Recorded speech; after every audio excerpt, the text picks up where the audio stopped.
Hoje nosso grupo vai apresentar sobre Monteiro Lobato e a sua obra Urupés.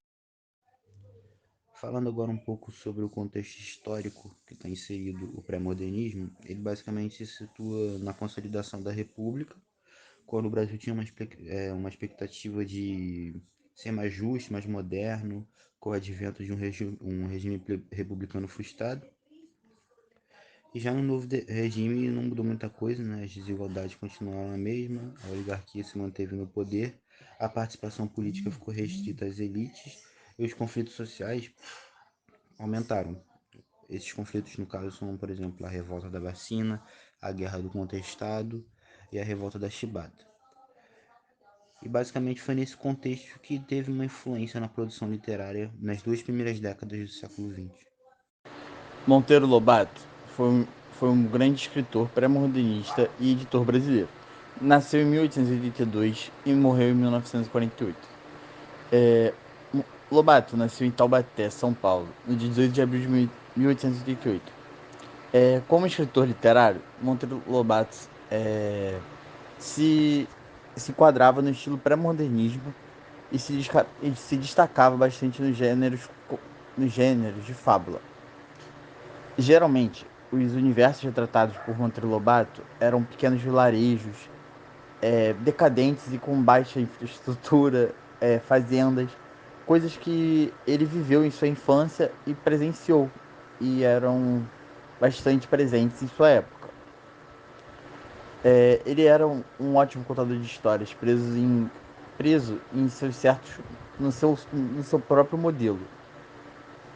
Era dono de um estilo muito cuidadoso de literatura e não se tinha medo de se entregar em críticas à sociedade e nem em quebrar coisas que eram talvez tabus na época. Ele não copiava os modelos estrangeiros, por, mas também não fugia do modelo capitalista de literatura da sua época. Sua ação, além do círculo literário como intelectual polêmico, se entende também ao plano de luta política e social.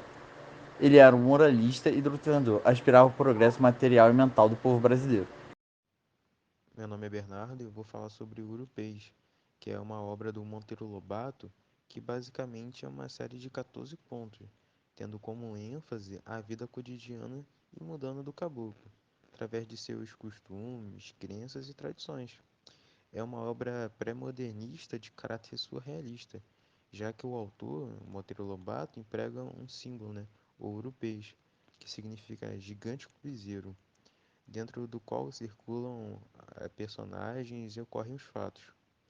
A obra Urupês de Monteiro Lobato nasceu de revolta do autor contra os sertanejos brasileiros, porque para ele eles eram os responsáveis pelos incêndios nos campos, através dos quais limpavam os terrenos, né? As famosas queimadas cometidas em demasia e, portanto, prejudicavam o proprietário de terras, né? Assim como o Monteiro Lobato era.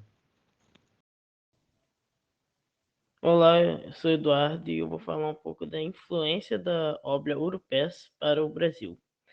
Além do surgimento de uma das personagens mais icônicas da literatura brasileira, Chaka Tatu, Urupés trouxe uma série de inovações e sua importância se estende até os dias atuais. Uma delas diz respeito à linguagem empregada no livro. Monteiro Lobato estava preocupado em reproduzir nos seus textos a riqueza da fala brasileira da zona rural, com seu coloquialismo e neologismo tipicamente orais.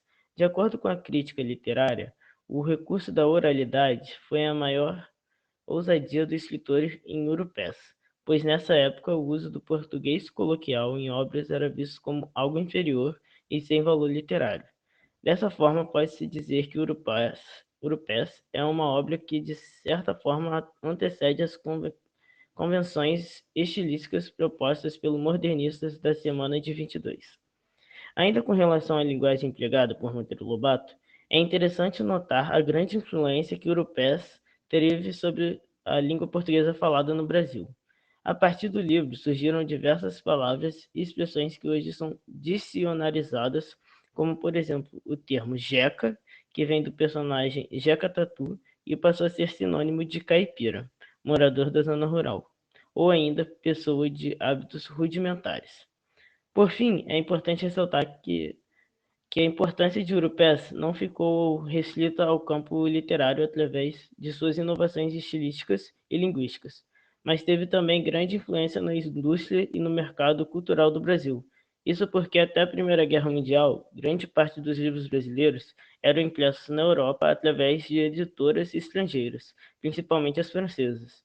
Monteiro Lobato modificou essa forma editorial ao imprimir por conta própria o livro Urupés nas oficinas do jornal O Estado de São Paulo. Bom, eu sou o Luan e eu vim falar um pouco sobre as reflexões da obra de Urupés. Então, apesar das diferentes temáticas das obras dos contos, na verdade, a importância de Urupés está na crítica que faz a decadência na zona rural brasileira. É uma linguagem que ela foge dos padrões do parnasianismo da época, mas ainda ela tá com um pezinho bem ali no naturalismo e falando um pouco com o modernismo e tal. O Lobato, ele encara um personagem do campo, traz as mais diversas situações lá do campo, né? E que mostram, às vezes, com uma metáfora, diretamente aquelas mazelas que tem dessa população lá no campo. Ele retrata isso nas obras, nos contos. Um dos seus últimos contos, Lobato ele faz crítica ao nomadismo do sertanejo, aquelas práticas devastadoras da natureza, como queimada, derrubamento de árvores, desmatamento.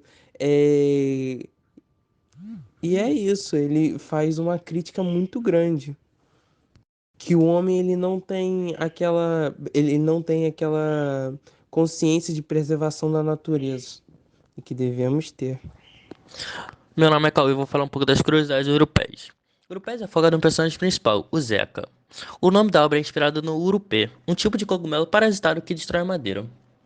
O Jeca Tatu é descrito como um caipira indolente, desleixado, sem de pés descalços, nenhuma educação, ambição ou mesmo disposição para melhorar sua vida. Desde o lançamento, Urupês foi um sucesso estrondoso, mais de 30 mil exemplares vendidos em sucessivas edições até 1925, sendo também traduzido para o espanhol e inglês. Em 1919, Jeca Tatu foi citado em um discurso de Rui Barbosa durante sua campanha presidencial. Vale ressaltar também que a obra europeia de Monteiro Lobato nasceu da revolta do autor contra os sertanejos brasileiros, responsáveis, segundo ele, pelos constantes incêndios no campo, através dos quais limpam os terrenos, as famosas queimadas, cometidas em demasia, e portanto prejudiciais para um proprietário de terra como ele.